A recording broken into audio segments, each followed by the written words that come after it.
All right, thank you very much, Imran. Wish that that introduction was recorded, but it's okay. It will be recorded in my heart, and that's all that matters. And hello, everyone. Hi, my name is Yugenesh. I've just recognized that my camera is not open. Um, Let me quickly sort that out. Okay, great. So I should be in your screens as I am in mine. Very well then. Welcome everyone to the first workshop of the MNIDC workshop series, led by me. Hello, my name is Yugenesh RK Anumanthan.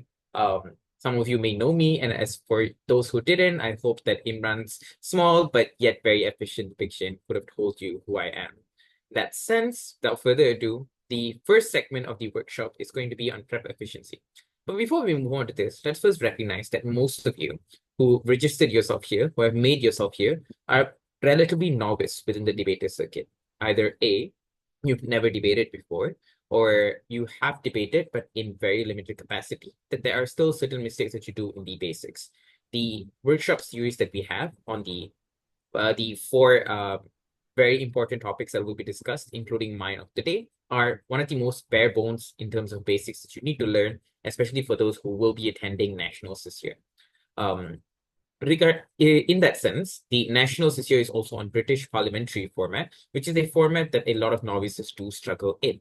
So this one specifically, prep efficiency, will be one where I'll lead you guys in a journey of first discussing on the aspects of how prep just generally looks like and works, but also telling you the difference maybe if you are someone who has done AP tournaments before, or even if you're a high school speaker, I'll just tell you what the similarities and the differences are.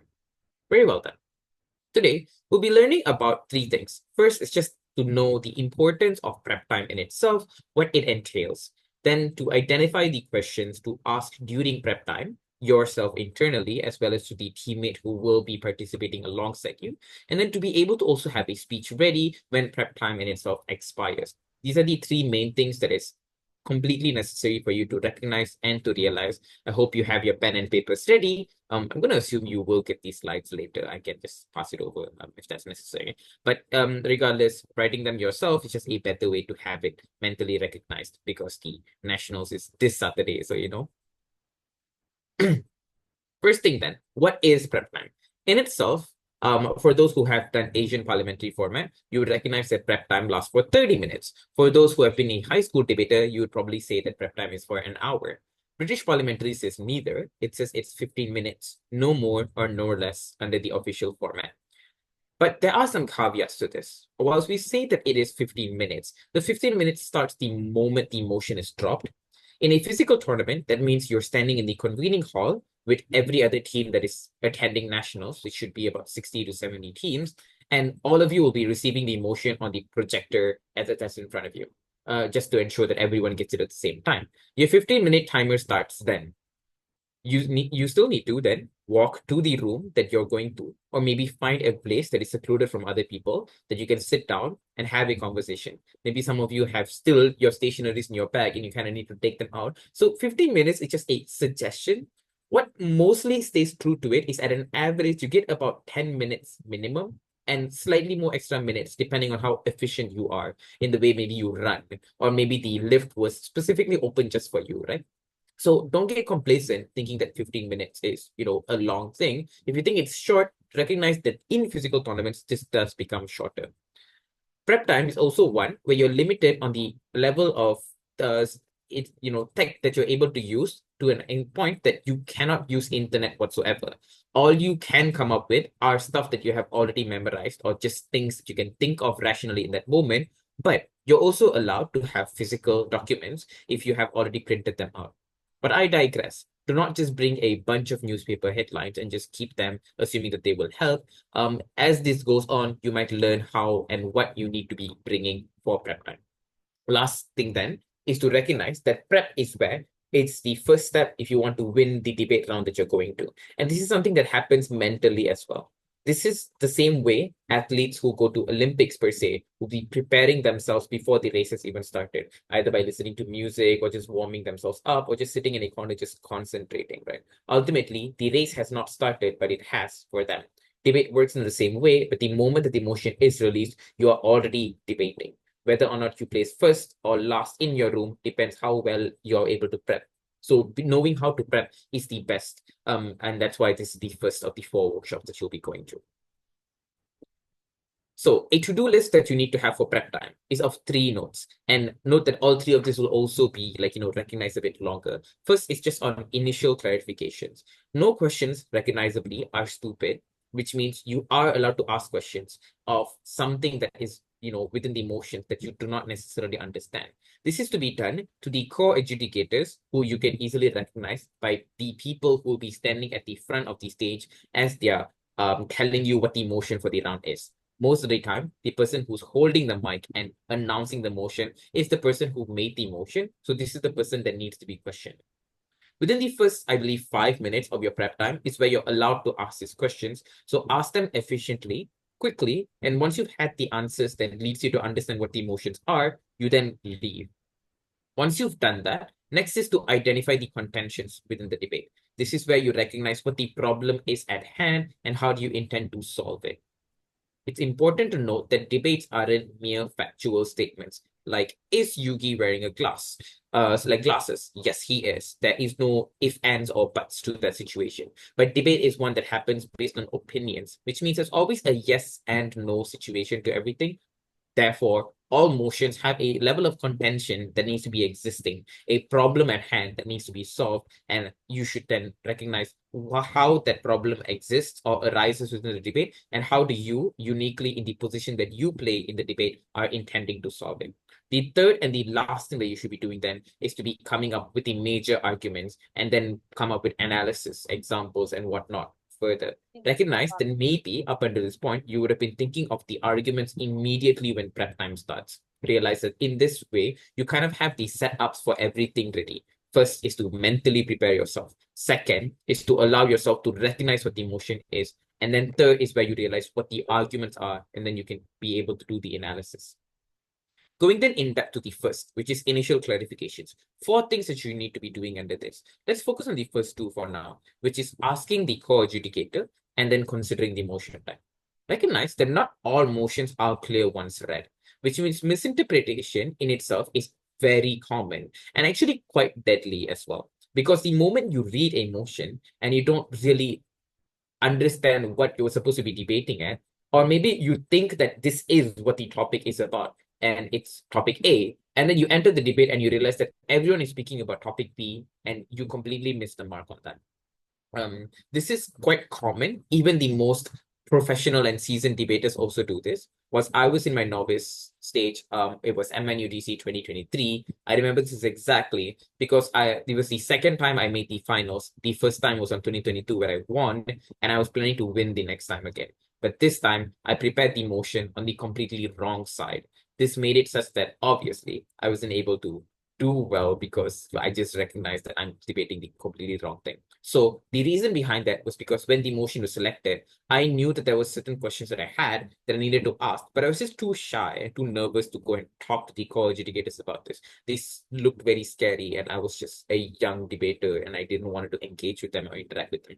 Recognizing now that if I had the courage to walk up to them and ask these questions, that they could have helped me answer, would have made it easier for me to facilitate what would have been the arguments I could have potentially ran. And who knows, maybe I could have been a 2-time novice champion. But once again, my mistakes will become your lessons that you will learn. Second, then, is the consideration of motion types. Recognize that motions in itself may be different, but they all have specific categories, right? And all of these motions that you will uncover, go through within the nationals, as well as any other British parliamentary tournaments, will always have these 4 values that they will be holding on to. First is that motions have a policy type, or second, it might be following a specific actor that you need to speak of. Third, it could be a highly retrospective debate where you need to think of something on the nose about a completely different world that behaves differently than the world that we currently live in. Or fourth, which is of value judgment, where you just take a level, a narrative, or an opinion and weigh it whether or not it is more harmful than good, or vice versa. So let's just quickly do a test of wit. For those who may not have been within the circuit as much, you would also need to know and this is also important for you to know, is that every word that is written in the motion plays a very crucial role in which direction the motion goes. A little bit of an insider, as being someone who has been a co-adjudicator and also someone who's the co-adjudicator for the next nationals next year, is that each motion will be stress tested to know what the potential arguments can be and what the potential arguments debaters will run, which means the specific examples that you might see in the motions. I put that because the examples might lead you to have a specific case, or there are certain words or lingos that are used in the motion that is important. It's very, very crucial for you to recognize how each of the motion plays into the debate. So during your prep time is where you go each and every word and try to like understand what this is. You might have done something similar when you were a world schools debater or when you were in high school, right? Where now for those who might have done it, you would know that your teachers would have told you to define each and every word within the motion. Whilst in varsity level, it is highly discouraged upon to have to do that. There's still an inherent need for you to recognize what each of the word plays into the motion looking like. Things like aggressively is a word that is used to tell you that there's a specific high priority that needs to exist. Like, oh, this house would ban smoking and this house would aggressively ban smoking is of two different motions. While one is just speaking about, why smoking in itself is inherently harmful and why you should maybe limit the number of people who might use it. Maybe raise the smoking age limit to 25 or like increase the prices so that lesser people are using it. Those are all ways in which you can curb the amount of people that do smoke, which in itself is banning. But if you were to aggressively ban, none of the arguments that I said prior works in this scenario. An aggressive ban is where you do not allow the imports of exports of cigarettes and tobacco products into your country whatsoever, or you get fined a very high fine for even holding onto a cigarette, let alone using it. So the word aggressive here means that it changes the direction of the debate altogether. Second, then on the regrets the rise, and this is a very common trope as well. Whilst the rise of something like, oh, this house regrets TikTok, and this house regrets the rise of TikTok. For this house regrets TikTok, it ultimately just you saying that why the application of TikTok in itself is just inherently bad in terms of how it acts as a platform or how it enables certain individuals to behave in a certain way or the amount of things that you're allowed to do there and maybe the harms that comes out of utilizing that platform for the longest of time. But the second aspect of the emotion, which is this house regrets the rise of TikTok, isn't one that is telling you to say that TikTok is bad. It is saying that TikTok is good, but we overuse TikTok. There is a rise of the number of people who use TikTok, and that aspect specifically is bad. So once again, the emotion is shifted to, rather than the discussion being about TikTok and its harms, is to say that why the influx of people using TikTok in itself becomes inherently harmful. The third then is a simple common misconception. I've seen a multitude of novice debaters do. To recognize this, let's just quickly move over to the emotion types, right? I'll just quickly go through this because this isn't an aspect of prep, but to recognize this is to know how to lead your prep. First, on the type of motions are retrospective motions. These are your this house regrets and this house prefers motions. A regret and a prefer is the same thing, but just on the inverse. A regrets motion is where you as the government do not want a specific narrative to exist. So you imagine a world where whatever you're regretting just doesn't exist. You need to tell why that's better. Prefers is the complete opposite. You want to live in a world where the specific narrative exists exclusively, and you want to be wanting to support that idea, and you want to, live in that as opposed to the world that we currently live in. The second type is this house would motion. Whenever you hear this, realize that you should automatically become a lawyer. That is the most simplest way I could put it, because it's policy motions. This house would enact a certain policy, would mean that you need to, from your perspective, enact the policy by setting up how the policy looks like, what it changes in status quo, and what ultimately is the benefits you're able to gain out of it. This is the general direction of the government.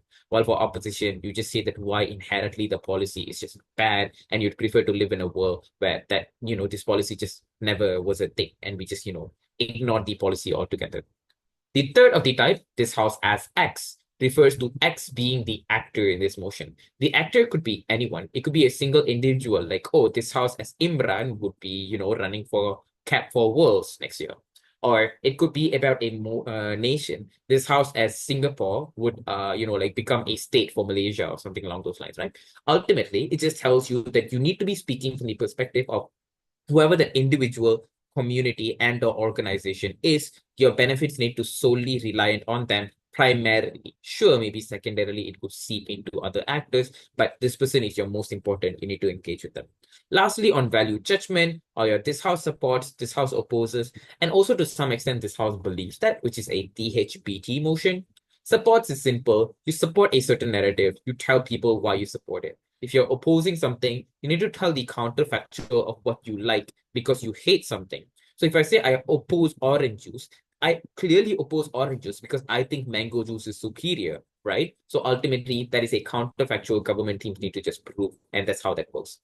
Now, going back to the lingos once more, you realize that prefers is a retrospective debate and support is a value judgment debate. But if you were listening closely to what I was saying, it kind of sounds similar, doesn't it?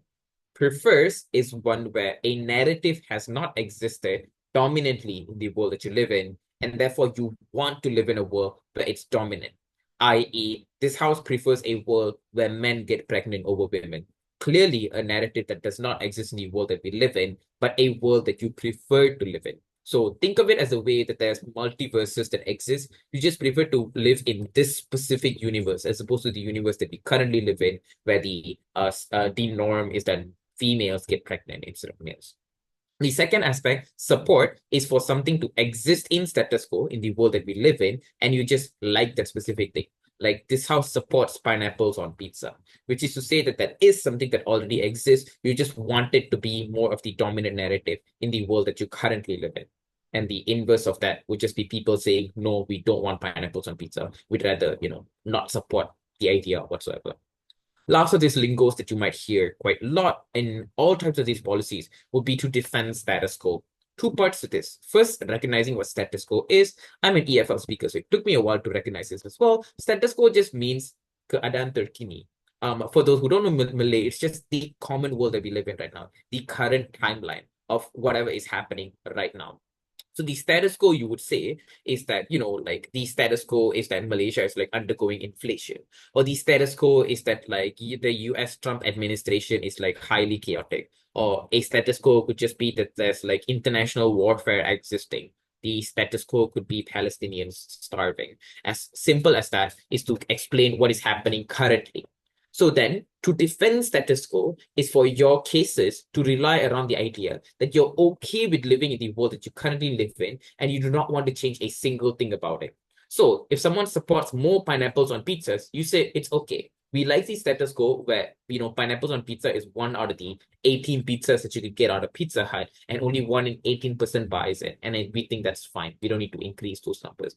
Or defending status quo is like Singapore is fine being Singapore. We don't need Singapore to be a state in Malaysia. So ultimately, is to deny any sort of change that happens, whoever the team is that is preparing for it, right? Next, then, on the two other things in terms of clarification, is to consider the motion wording. Like I said earlier, each word is put there with the reason, and try to recognize that maybe if there's an instance where you might see certain words and you don't recognize what the motion is actually trying to say, either A, the words are just very hard because they're like bombastic or there's words you've never heard of before, or it's speaking of a very specific niche community that you know nothing of. I have had to debate motions about anime in past nationals, where I've never watched a single anime in my life. I've probably watched like 2 episodes of like Naruto, but that's about it, right? So what I do is that I input a example that I'm able to use in that specific scenario. There was once where I had to debate a Marvel motion. Plot twist, I've never watched Marvel in my life. So instead, I decided to just use Disney examples in my own mind during prep time to make sense of what the motion is trying to say about. If there's any sort of similarities that I could find that makes it easier for me or my teammate to understand the motion better, this is where you try to do it. And the last thing is that once you fully fulfill the first 3 steps, then you move on to realizing that, oh, I fully understand what the motion is about now. Now you check with your teammate. Do you understand the motion? If they say yes, your second question should be, do they understand it the same way that I understand it? This is very crucial because every motion, like we said earlier, is just vague and opinionated. So 2 people can have 2 completely different reasons as to why they support a motion and 2 completely different reasons why they oppose a motion, right? Motions for British parliamentary are specifically made to be vague so that there's more room for discussion because there's four teams engaging with it, two on either side. So there's just need for there to be more knowledge just given by the debaters as opposed to a very clear specific direction on the motion in itself. So always remembering that there's no I in team. There might be an I in win, but you can't win alone. You need to win with your teammate. If you lose, it is also with your teammate. So as much as it is important for you to understand the debate, it is also important for you to ensure that your teammate is also understanding the debate in the same way. Recognize that all of these four initial clarifications are to be done within the first 5 minutes.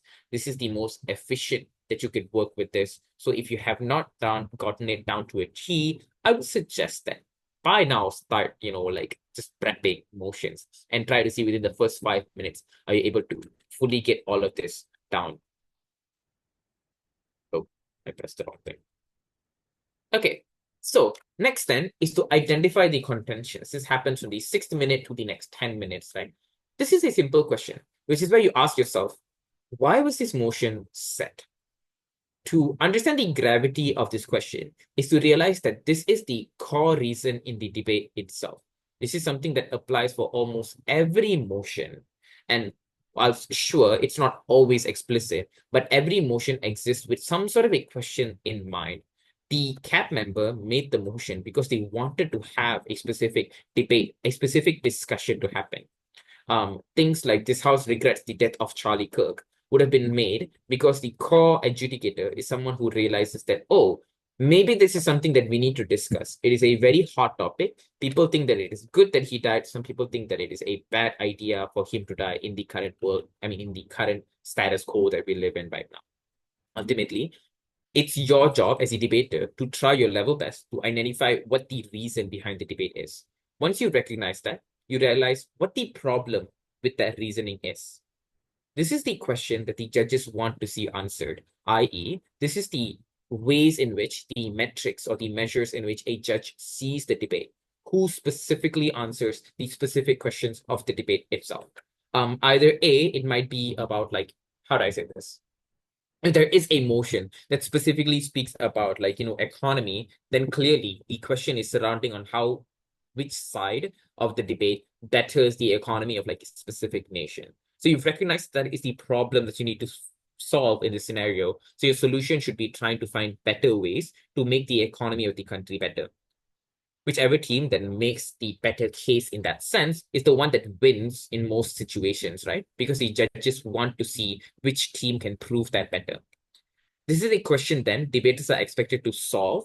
The solution of that also becomes the burden of proof that you work with, which is BOP.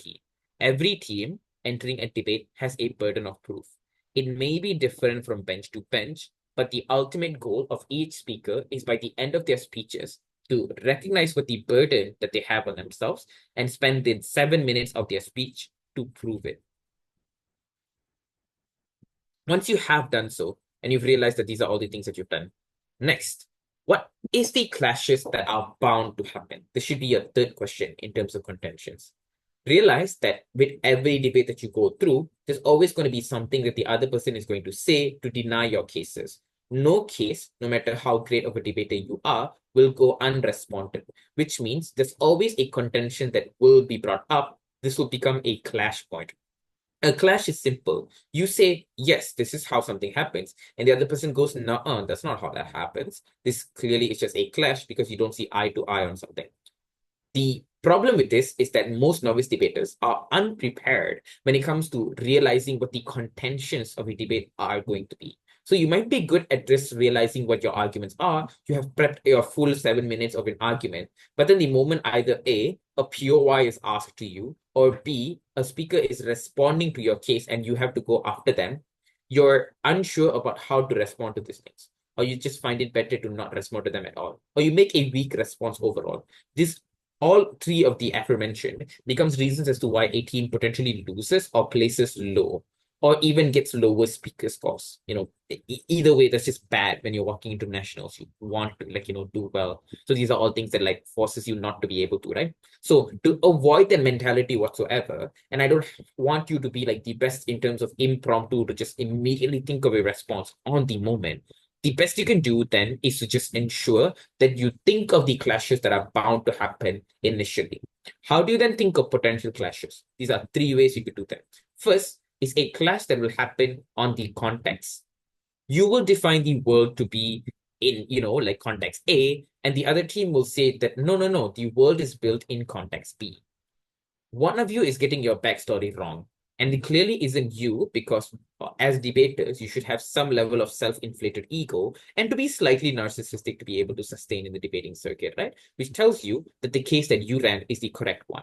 So the potential clash that will happen now is on the context. You recognize that the other team will question the way you set up a certain case, i.e., maybe you'll say that the Trump administration is bad for the economy. The other team comes up and says, no, that's unlikely because the Trump administration has made better things for the economy. Therefore, it is good for the economy. If you recognize that this clash is bound to happen earlier, try to recognize how then you're able to win those clashes. Think of ways in which you can deny the other person that space whilst you still force them to happen in the first place. Second potential clash would be the mechanisms, which is where you claim the ways in which you want to achieve your solution and the ways in which the other team wants to achieve their solution. Which one of it is more plausible to happen becomes the question that you answer. Even if you are the prime minister and you're the first person to go in, this is still something that you can do within your arsenal, which is just claiming what your mechanisms are and then claiming how then are you more likely to achieve this, or say that the institute of, like, how do you say it? The statute of the likelihood for this to exist is something that's significantly higher on your side as opposed to the other side, right? Last then, on impacts. This is simple. Whatever benefits you're trying to bring, the other team is going to try to one-up you either way. This means that you need to recognize that the clash happens on how well your impacts are. So the way to sort of mitigate that is just to say which team has a more realistic outcome. So sure, maybe on their side, they could claim a America that is full of freedom and, like, no gun violence and whatsoever. But how realistic is that outcome needs to then be questioned, right? Even if it is a bigger impact than what you prove, plausibility and how realistic the outcome is something that trumps over the impact, the magnitude of the impact that they're able to bring, right? Which means recognizing what the clashes are first and realizing how you can win those clashes is a thing that should have been done by the 10th minute mark. Once you've recognized all of this existing, this is where you go into a analysis. You're generating your arguments. So you have a problem at hand, and this is something that you've done earlier, right? How do you then solve it? This becomes your arguments. So you don't have to think that far into, oh, I look at motion. Motion gives me ideas. I'm thinking of three separate things right now. All three of these are going to be my argument. If there is no cohesion, there's no flow in what you have to say, it's easy for these arguments to just be completely disregarded, especially when they don't have a sort of a rhyme or reason behind them, not a specific context, a burden that's attached to them that needs to be proven, right? So clearly, the point of this debate is that, one, you just need to solve the problem that is given to you. How well you solve it then becomes your argument as to how you end up doing it, right? Recognize, unlike high school, in varsity level, there's no such thing as a set amount of arguments. The first speaker doesn't have to just bring one argument. The second speaker cannot just do only two arguments. Whilst it is still relatively similar, that whips cannot bring arguments whatsoever. But I think for a more clearer idea, I would suggest everyone to Google the WUTC manual. The specific revised one was of November 2024. Feel free to go check that on a more clear idea on how each speaker interacts. But simply put, nothing tells you how many arguments you can run. You can, as a team, run one singular argument and still win the debate. I've seen teams go up to 13 arguments and they still have an ability to, like, lose the round as well. That doesn't mean that more suddenly means lesser quality. It's in a healthy balance that you need to then go with, right? So just go wild, just choose whatever that makes you feel like it helps the solution to the problem at hand that you already have. Next then is to cover more bases first before getting into specifics. It's always important to try to expand the foundation that you have as opposed to building one singular tall building. Because if this building is built on very weak foundation, then it's easy for another team to just respond to that. How well their response is would just immediately take out your case from 100 to 0. So that's why having more bases is important, because even if certain aspects of your arguments are brought down, there are still others that are still standing. This obviously obviously becomes contentious when judges are realizing that there are some benefits that you can claim, even if it's not all of the things that you can. This is important only if you can establish what are the multitude of bases that you can cover. So in things like actor emotion, sure, you could speak about the actor's likelihood of wanting to, like achieve something, right? But you also can think about the actor and the way in which they want to, engage with the community per se, or how this actor might have like family values that they want to hold on to. These are all simple ways in which you could recognize that, there are multiple things that you speak about, even if it's the same thing. My go-to is just a who, what, when, where, why situation, because asking WH questions at any given situation just gives you a multitude of different answers. Why does the Trump administration work the way it does? How does the Trump administration specifically work right now? What is the Trump administration trying to achieve by the end of their elections system, right?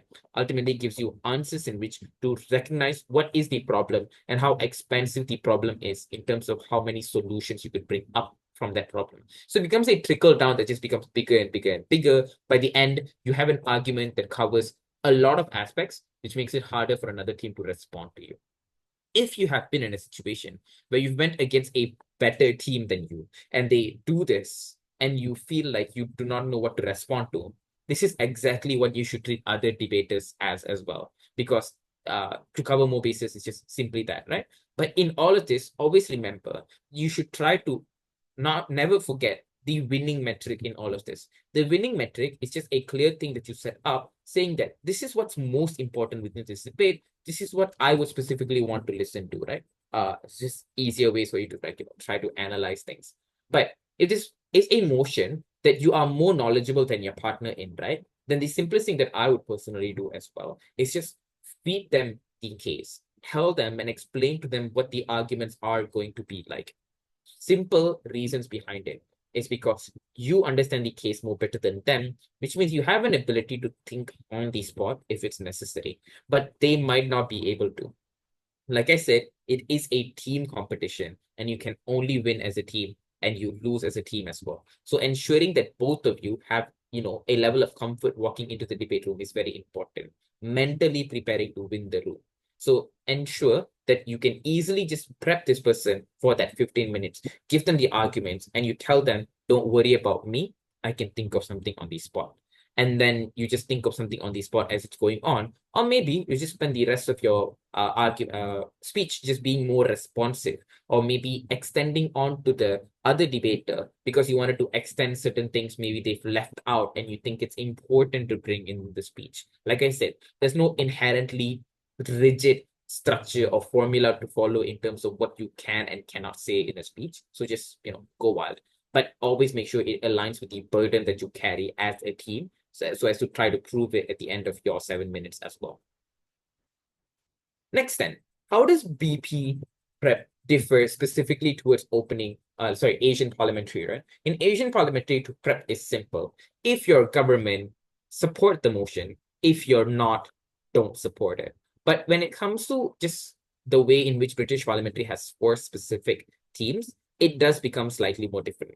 So sure, you should have all, if not most of the items included below. So as a way, you prepare for this. The plus sign is just for premium subscribers, which is just to say, if you feel you're advanced enough that the basics are too basic for you, then I'd suggest maybe try this the next time you're debating, So for opening government, it's simple. Pretend it's Asian parliamentary as well. We're just supporting the motion, right?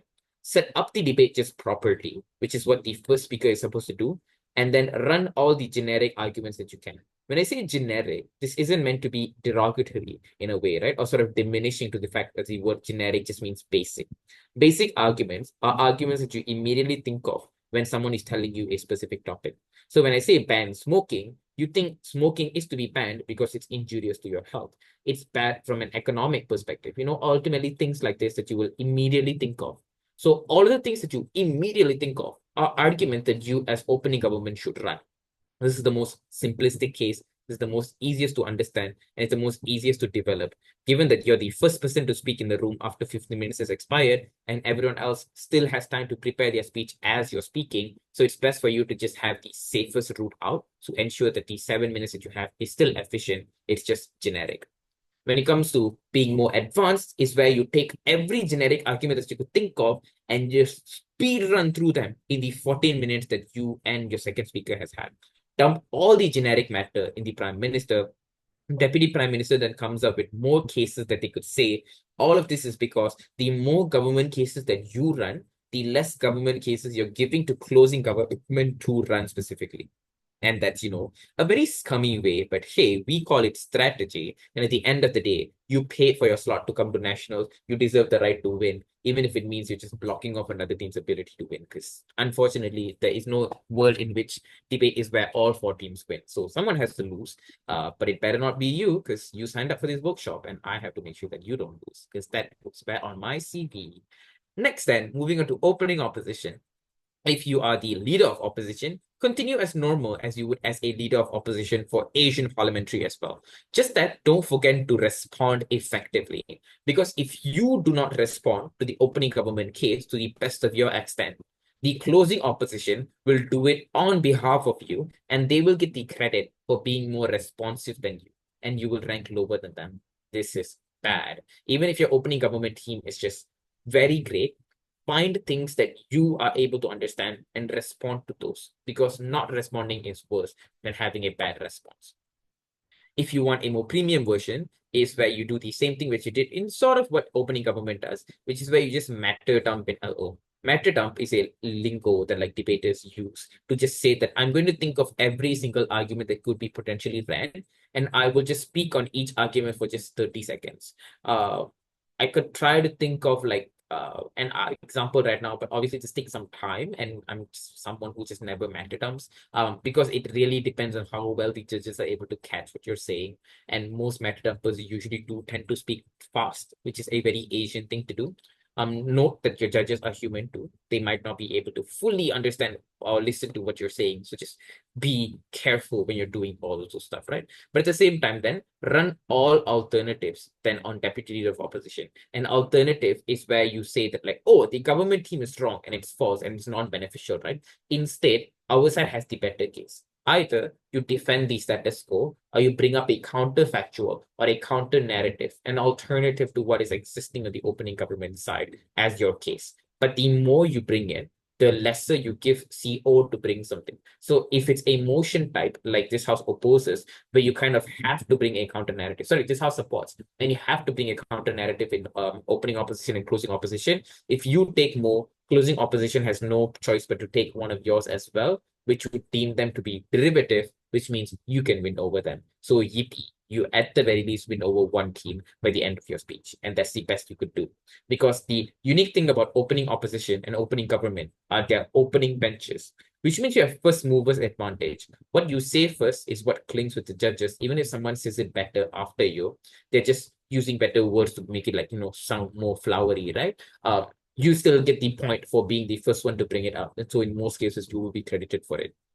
But when you move on to closing houses have the last finishes advantage. You're the last to speak. You're the last to respond to anything. Whatever you say cannot be denied by your opening benches. The best they could do is just POI you, which if you're opening house and you novice, it's okay. POI your closing houses, because judges love the fact that there's engagement that you're actively trying to do. Even if it is a bad POI, if you waste even as minimum as 5 seconds of your opponent's like speech time, that is 5 seconds that they've lost that they cannot use to build their arguments. So that's why I'll always say, even if you don't have good arguments to POIs to ask, just have stupid POIs that you could ask. Even if they're just confused by how their POI just kind of makes sense, it's okay. It's just like, you wasted their time, they're confused, that messes with the flow of their speech, which is also very good. But if they don't take it, then you at least have the superiority where you're implicitly telling the judge, hey, I had questions to ask. That guy was scared of me, and that's why he didn't take my POI, which are all, once again, psychological ways you implicitly tell the judges that you know what you're doing. Because in most cases, novices just feel defeated entering the room because they feel like their arguments are immediately going to be responded. They feel like they cannot respond to another team. Or they feel like, oh, whatever I say, not going to matter because my closing team is like a team that won nationals last year, so they're definitely going to do better than me. You would be surprised at how many times a new team comes and absolutely demolishes pre-existing teams in the circuit. So never count yourself out. Like I said, the first battle happens during prep time. You should continue then until the judges make their verdict. The competition still goes on. Now then, moving on to closing. If you're now in a closing scenario where the opening team comes up and then they like make insane arguments, right? If you're closing, what should you then prepare, right? This is slightly more different than the aforementioned ones that I've made because those ones can easily be replicated from the Asian parliamentary style because it's just government, opposition, and then you move on. But for closing government, you support the motion. According to the manual, the specific wording that it says is that you have to be similar but different to your consistent but different to your opening house, which means you consistently have to follow the same mindset and align with whatever is the framing and the model that your opening house brings, but you should find different ways to want to engage with it. A simple example I'll give is that let's say like Imran is someone who likes nasi lemak because he likes the spice of it. And this is the case that he runs in opening government. Very generic, very to the point. You think of nasi lemak, you think of sambal, it's very spicy. But if I'm closing government, I would say, yes, I agree. I love nasi lemak too. But I like it because of the context it has on how it represents a level of unity on a racial and diverse level that Malaysia encompasses, on how every single person has a way to make it, which represents their own cultures, their own upbringings, and ultimately tells a story of how multicultural unity is achieved in Malaysia, right? A very out of the box way to look at things, but ultimately consistent to what Imran has already said, but a different argument. This is what closing teams need to do. And Imran could also agree, and I think there's any seasoned debaters here, you would also agree with this, is that if you're a beginner debater entering into British parliamentary, closing houses are the harder houses to win from because you feel like everything that you wanted to say has already been said by the person before you. So if you're preparing and you're closing government, when you're member of government is basically just the prime minister and the deputy prime minister role combined, which means from the perspective of a prime minister, you need to set up the case. But don't set up the full case because the definitions, the framings, and the characteristics has already been set up by opening government. You just set up the things that you feel are necessary, that needs to be out there to make sense of the case that you're about to run. Maybe there's a simple aspect of something that was left out by the opening house that you can take on and you can expand upon. Maybe Imran, as prime minister, talks about how nasi lemak is this thing that's made out of these ingredients, and then like everyone enjoys it and whatsoever. But for my argument to run, there's a specific framing that is needed, which is that everyone is able to make it. Everyone recognizes that this is Malaysia's food, which means everyone, which is every different racial differences, West Malaysians and East Malaysians all sort of unanimously agree to some point that nasi lemak is what best represent us as Malaysians, which is a framing that helps my argument later on why this is the best food to represent Malaysians. So that's the aspect of the prime minister that you need to do, which is the small level of verification or framings that you need to do. You do the deputy prime minister role, which is do arguments and do responses, right? So as member of government, you set up a case that is important for your team, you run an argument, and then you respond to the teams. In this case, you're responding to the team that has spoken before you, which is opening opposition, as well as opening government, because it is important and it is empirical that you let the judges know what is different from your team compared to the opening government team. I always keep it such that it needs to be established within the first minute of your speech. What is different to your case than to your opening government case? Because if you don't do it, it is very easy for every effort you put into your speech to be easily deemed as derivative by the judge and for them to easily justify giving you a fault. Never put yourself in a position like that. Once you're a member of government does all of this, if you are a government whip, you do this thing called house comparisons. Relatively similar to what government whips do in Asian parliamentary, which is to say, oh, we ran this case, they ran this case, which case is better? But as government whip, you take 4 houses that have spoken and you say, oh, on the perspective of, let's say, maybe like economy, our arguments were the one that was most beneficial for a country's economy. But the other teams fail on, aspects of X, Y, and Z, right? You prove direct comparisons of your argument to other teams. If a team has no argument that clashes with yours, point that out to the judge as well. Say that there's no responses on the aspect of how a country can economically benefit from opening opposition. Closing government is the only team that brings to you the best benefit. While opening government does bring the aspect of economics, we think that ours is just more better than them on these specific reasons. Then list down those reasons, right? These are all the things that you do. And at the end of your speech, by about 90 seconds or so, just save it to just, glaze over your member and just glaze over the team that you are, because you do need to win at the end of the day. You prove why closing government is the one that wins this debate room. Like I said earlier, a self-inflated ego really helps if you're a whip, and I'm like a career whip. So maybe you could see it in the fact that I wanted to start this speech by opening my camera first, because hey, looking at myself makes me like more motivated, right? A premium case then for closing government. Things that you could do within prep is to, one, as member of government, show the explicit differences that you have from opening government. This is where you clearly tell what is important, empirically different to what has been established and what you are bringing up. If you're government whip, then you do a four-house comparative on all of the important clashes. To note what are important clashes is to just realize what is a topic that is the most discussed within the round. That becomes the most contentious. That is the one that judges listen to the most, which means it is fresh in their mind that whoever wins that specific clash is going to win the round. As government whip, given that you're one of the last speakers to speak, you have an unfair advantage to just completely block off the opening teams from being able to win this altogether by just bringing up the fact that, we specifically win on these clashes, right?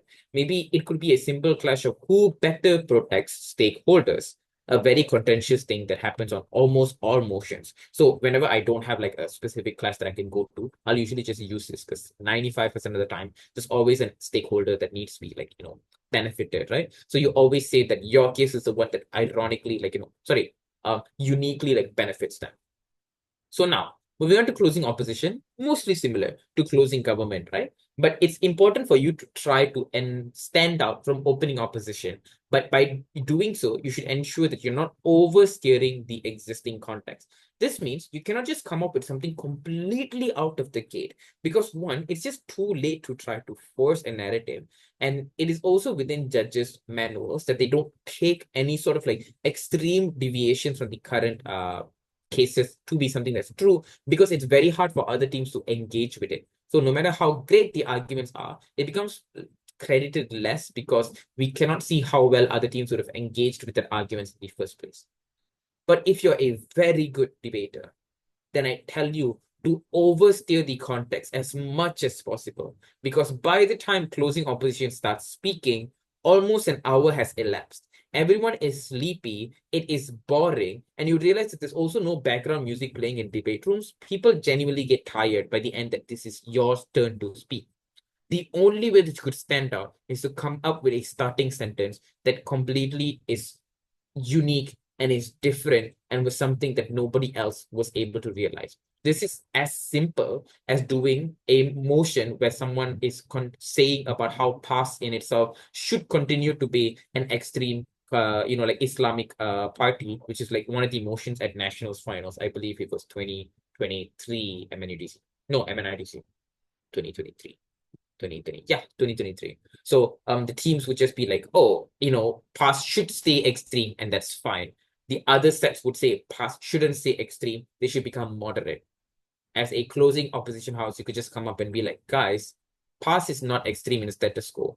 They were moderate all this time. This context is just to prove that all of the three houses that have been debating on the aforementioned model is just wrong because you deny their model altogether. Obviously, this should be done with the best of your ability. You should at minimum take about 3 minutes to justify why you claim this direction to be the correct one.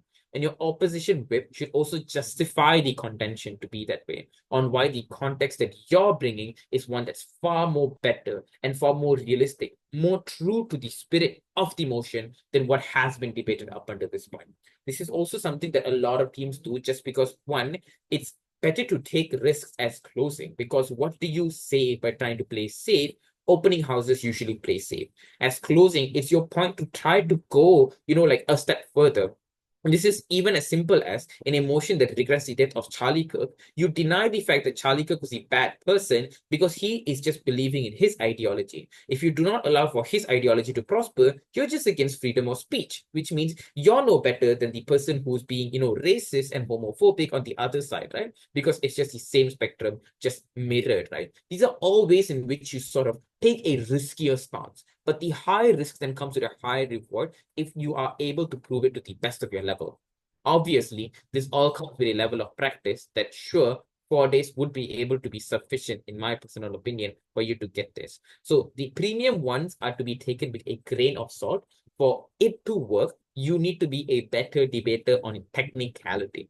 But the ones that were written above are ones that are easily applicable for you and for you to just easily understand it. And that's just generally how PP prep works for each team. So that's why when a tournament is announcing the motion, before they announce it, they show you what house you are in. This isn't the time for you to look at each of your the teams in your room, trying to find out who they are, which university they are from, and then getting scared that you might not win against them. This is the time for you to mentally put yourself in a position that if you're CG, then you should think like CG. Let go of any generic argument. The same way SpongeBob just forgets everything when he needs to become a fine dining waiter. He just thinks of fine dining and breathing. All you need to think of is to be unique. Think out of the box. Think like a closing house would. Because the moment the emotion strikes, you should not waste your time trying to do the most explicit framings. You should think of what your burdens are. What is a unique framing that needs to be set up for that burden? If your opening sets it up, great. You don't have to do anything. Just follow with their model that they've set up. But if they don't, then you need to set it up for your arguments to make sense. In all instances, this also applies for opening teams. If you're opening, then always just remember, how best do I block off my closing? There have been instances where the prime minister wins the debate overall, even in like championships and like national and international finals. That's because recognizing what you have as the first person to be able to say everything means that your ability to use that 7 minutes to the best of your opportunity is important. For you to be able to do that, a good prep is important. That is why this is the most important workshop out of the four. I can't say that. This is the prerequisite of the workshop that needs to exist for you in your mind so that you understand the next three to be able to exist. That being said, once prep is to expire, these are all of the things that you should have within your paper. Maybe write this down so that you can be able to track it during prep time as well. First, characterization, recognizing who the stakeholders are at play. How do they then look like? Next, context, premise, as well as the status quo analysis. This is where you tell the backstory. Maybe there's something that needs to be analyzed. Maybe like a current trade war between two countries, or like, a context behind like why a specific justice movement is like very famous or something like that.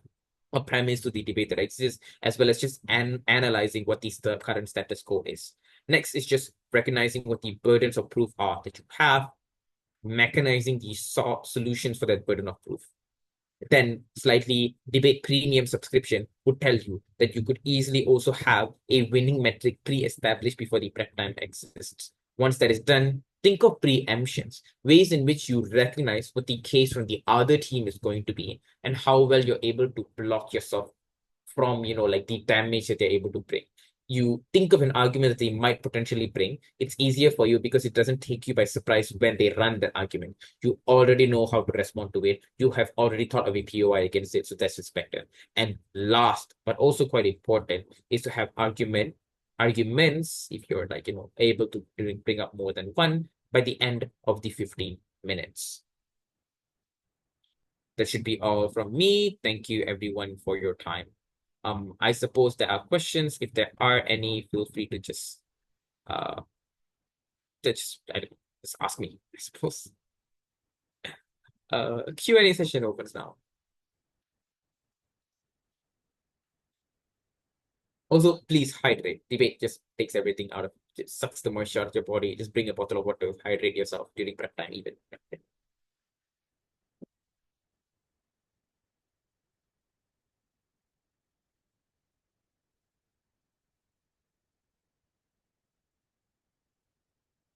All right.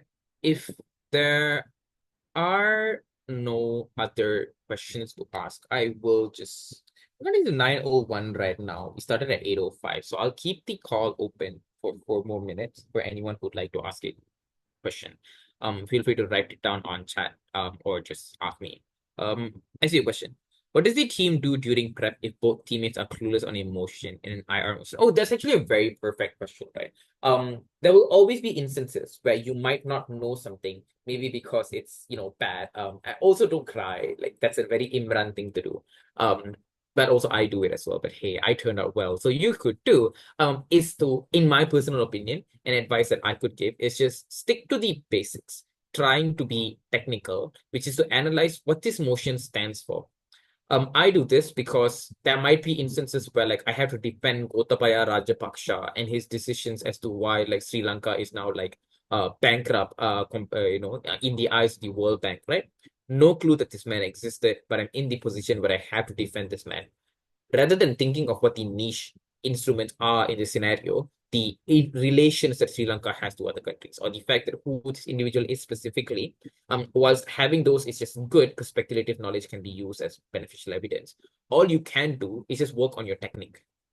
Recognize that a country can only go bankrupt if you make so much of an issue, in terms of the way you run a country politically. But also just recognizing that there might be so many other issues that could have caused that bankruptcy to happen. In most scenarios, what you're running could have been the same situation that could have been there. I.e., if I do not know what's happening between Russia and Ukraine and I've just been under a rock, a common rational human being would realize that war, by any capacity, to the winner or loser, is only attained through a multitude of sacrifices of either people, infrastructure, or resources. So I don't need to know what the specific war that happens in Russia and Ukraine is if I'm completely illiterate on that. I can at the very least analyze the fact that the war is bad from the perspective of both countries who are willing to sacrifice thousands of money as well as workmanship and just resources, human power, and whatever that is, right?